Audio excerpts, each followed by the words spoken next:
को सलाम वालेकुम। सभी बहनों को, सभी बेटियों को सलाम वालेकुम। हमारे बीच में हमारे व्यापार मंडल के भाई बैठे हुए हैं, आरती भाई, जो कि हम लोग समयानुकूल बराबर बार बार मिलते रहते हैं, मुलाकात होती रहती है जगह जगह पे। हमें बड़ा आनंद आया कि हम आज अपनी बहनों के पास में आए, और मैं कई बार मुलाकात के लिए मोंटी भैया से भी मुलाकात होती रहती है और बार बार कहती हूँ मोंटी भैया से कि आप अपने क्षेत्र में मुझे मिलवाइए। इनकी वो बोली बहन एक थी मोंटी भाई की, जिन बहन को लेकर के मेरे पास आए और कार्य हुआ। मोंटी भाई लगातार हमें लगता है आप लोग के बीच में रहते हैं। ऐसे मेरे छोटे प्यारे भाई को मैं बारंबार नमन करती हूँ। अपने मास्टर साहब, भाभी जी आदरणीय बगल में रहती है, राजवर्धन जी, ओपी जी और हमारे समक्ष बैठी सभी प्यारी सी बहनों, आप सभी को कोटिशाह नमन, वंदन, अभिनंदन है। आज मैं सुन रही थी कि हमारे राजवर्धन शुक्ला जी ने बताया कि हमारे समय कम मिलता है बात करने का। जब हम अपनी बात का आदान प्रदान करते हैं, हम घर में बैठते हैं, जैसे हम सोचते हैं कि हमें भोजन बनाना है, तो भोजन वक्त पर सोचते हैं कि इस समय हमें कौन सा खाना बनाना है, दाल चावल रोटी पानी, क्या करना है क्या नहीं करना है, समय से हमें बच्चों को भेजना है, तो बच्चों के टिफिन में हमें क्या रखना है, हमें पति को समय हो रहा है दुकान जाने का, तो हम उस पति के लिए अपना सर्वस्व कैसे दान कर सकते हैं। ये भी एक समाज सेवा। महिला हमेशा समाज का कार्य करती है। आपने देखा होगा कि जब माता पिता के हम अंदर रहते हैं, माता पिता के अंडर में यानी मायके में, तब हम सोचते हैं हम कहीं कोई गलती तो नहीं कर रहे हैं, जो हमारे पिता के ऊपर कोई, क्या हमारे भाई को कोई चार शब्द कह करके निकल जाए, ऐसा क्या कुछ हम काम तो नहीं कर रहे हैं। ऐसा विचार आता है और उस पर हम अमल भी करते हैं, क्या अच्छा और क्या बुरा। हमारी बहनें हैं, ये शुरू से समाज के लिए सोचने के लिए उठ गई है। कभी मायके में सोचती रही कि आज हमारे पिता ने खाना खाया कि नहीं खाया, वृद्ध माता बुढ़ी पड़ी है, उसकी दवा पानी इलाज हुआ या नहीं हुआ, हमारे भाई या भौजाई ने उनको ध्यान दिया या नहीं दिया, तो शादी होकर के आ गए, निकाह पढ़ के आ गए, दूसरे के घर में आ गए, लेकिन क्या कन्या को कभी सुख मिला है?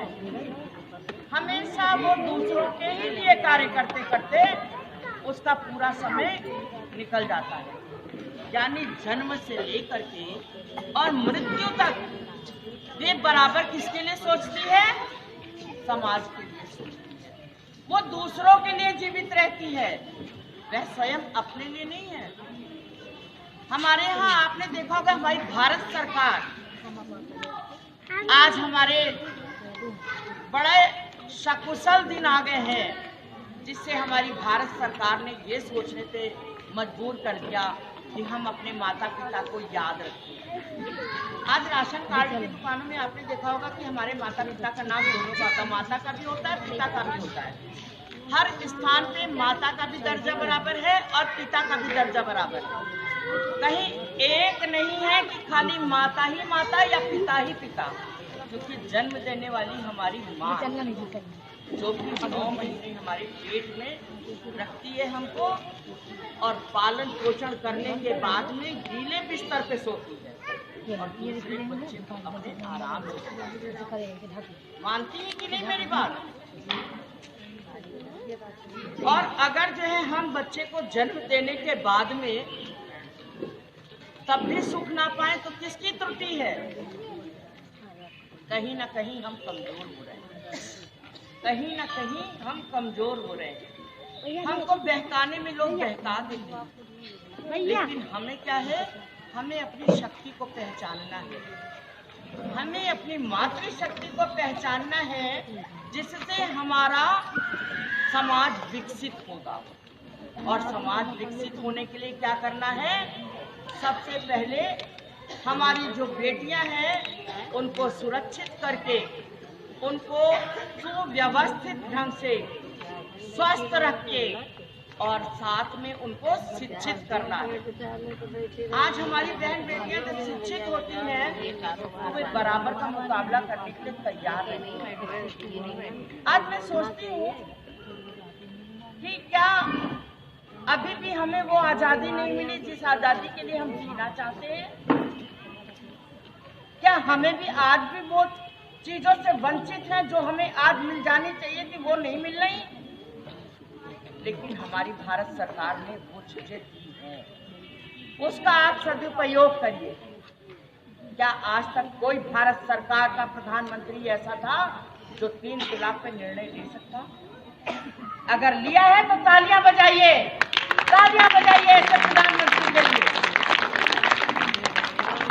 और मैं कहना चाहती हूँ, आज हमारी बहनें चूल्हे में खाना बनाती थी ना, उस चूल्हे में खाना बनाने में हमें कितनी तकलीफें उठानी पड़ती थी। फूकनी मिली है तब भी फूक रहे, नहीं मिली है तब भी चाय समय पे दे रहे हैं। क्या ये हमारी माताओं का ही केवल काम है? हमारी बहनों का ही काम है? ये सोचने की बात है। हमें अपनी मातृशक्ति को पहचानना चाहिए। क्या खाली हम चौके तक की विराजमान हैं? क्या हम दूसरों की गुलामी करने के लिए बैठे हैं? हमें अपनी शक्ति को पहचानना है। अपनी शक्ति जिस दिन हम पहचान जाएंगे उस दिन हम कहीं कमजोर नहीं हैं। आज हमारी बहन आपने देखा पहले कितनी छेड़ी जाती थी, जिसको देखो वही घर में आदमी पी करके शराब आता है और औरत को ढोल आके मार के कहता है सही से रोटी पका, कलिया सही से पकनी चाहिए। अगर मुर्गा सही नहीं पका, चिकन तो सही नहीं होगा। क्या है? हम महिलाएं हैं, परंतु क्या है? हम सशक्ति हैं, शक्ति है मेरे अंदर, लेकिन मैं उनका सम्मान करती हूँ, भाइयों का सम्मान करती हूँ।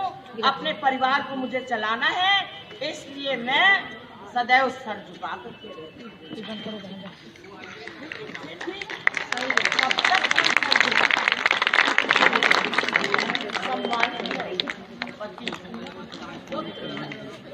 और हमारा सम्मान उतने ही जरूरत है। कल चूल्हे में जब बहनें हमारी बुकनी से चूल्हा फूक रही थी, क्या कोई सरकार ने आज तक ये सोचा कि हमारी बेटियां, छोटी छोटी बेटियां 12 साल की बेटी हो गई, क्या करो? काम पे लगा दो, चाय लेके आना जरा अंदर, खाना पका देना, झाड़ू लग जानी चाहिए, कमरा हमारा बेड का साफ होना चाहिए। क्यों भाई? ये सारी जिम्मेदारी मेरी ही है क्या? ये हर भाई वो हमारा अभिन्न अंग है। एक है तो दूसरी पुत्री है। दोनों बराबर के रखते हैं और ऐसे प्रबलता को हमें पहचानना चाहिए। दोनों हमारे अभिन्न अंग है, बेटा और बेटी दोनों को सही राह मेरा काम है कि नहीं है? मैं पुत्र को भी सही राह दूंगी और पुत्री को भी। देंगे कि नहीं देंगे? बोलिए तालियां बजा के। उनको संस्कार देंगे, उनको भारतीय शिक्षा शिक्षित करेंगे। ये हमारी बहनों का काम। पैसे दी जाएगी बेटियों को और बेटों को दोनों को शिक्षित करना, संस्कारित करना और भारतीय संस्कृति का ज्ञान देना, संस्कारों से बांध करके रखना हमारी बेटियों का काम है। माता ही बेटी की जिम्मेदारी को बहुत अच्छे से संभाल सकती है और बेटी अपनी बेटी की जिम्मेदारियों को अच्छे से संभाल सकती है। तो उसको हमें क्या करना है? चूल्हे से निराकरण किसने कराया? हमारे माननीय भारत सरकार के प्रधानमंत्री निराकरण किया ना। गैस चूल्हा मिला सब? नहीं मिला। हम लोग को नहीं मिला, फॉर्म भरा नहीं मिला, नहीं मिला, अभी तक नहीं मिला। ठीक है। 3 बार आप मुझे लिख करके दीजिएगा। जी खाने हम लोग वहाँ लाए थे, जी खाने हम लोग को पानी की सुविधा ना। और दूसरी चीज ये सरकार मैं ये बताना चाहती हूँ कि अगर आपके पास जरूरत है तो आप मेरे मोंटी भाई को बताएं। मोंटी भाई मुझे सारी चीज जानकारी देते रहते हैं और मैं आपकी एक एक प्रॉब्लम को सॉल्व करूंगी, एक एक प्रॉब्लम को। तो मैम ये किस तरीके चूल्हा हम लोग को मिलेगा गैस का? ये 1 साल पहले दिया गया था। फार्म हम लोगों ने भर दिया, 3 दफा फार्म भरा है, नहीं मिला। चलिए मैं देखती हूँ, बात करती हूँ। हमने फार्म हम ले गए तो वहाँ पे बंद हो चुका था। नहीं ले गए हम लोगों से, और जो आए वो भी 200 रुपए ले गए। मैं बात करूँगी और मैं ये बताना चाहती हूँ बहनों को अपने सुधरा हो और सुव्यवस्थित हो। और आजकल मोहल्ला क्लिनिक हमारा खुल गया है, मोहल्ला क्लिनिक खुल गया है। इसमें कोई भी किसी प्रकार से दवा लेना चाहता है तो वो मोहल्ला क्लिनिक में दवाएं ले सकता है। उनके लिए मोहल्ला क्लिनिक उपस्थित है। क्या आपको जानकारी है शादी में भी कुछ पैसा मिलता है, हमारी भारत सरकार दे रही है। लड़कियों की शादी में हमारी भारत सरकार 51,000 रुपया दे रही है अल्पसंख्यक। कितना दे रही है? 51,000। उसको ऑनलाइन भरिए और 51,000 रुपए बिटिया की शादी में मिला है। यानी कि जन्म से लेकर के स्कूल तक की शिक्षा और शादी तक का पैसा हमारा भारत सरकार दे रही है। इसलिए मैं भारत सरकार के लिए बहुत बहुत आभारी हूँ। इसी के साथ मैं अपनी बात को विराम देती हूँ। भारत माता की, भारत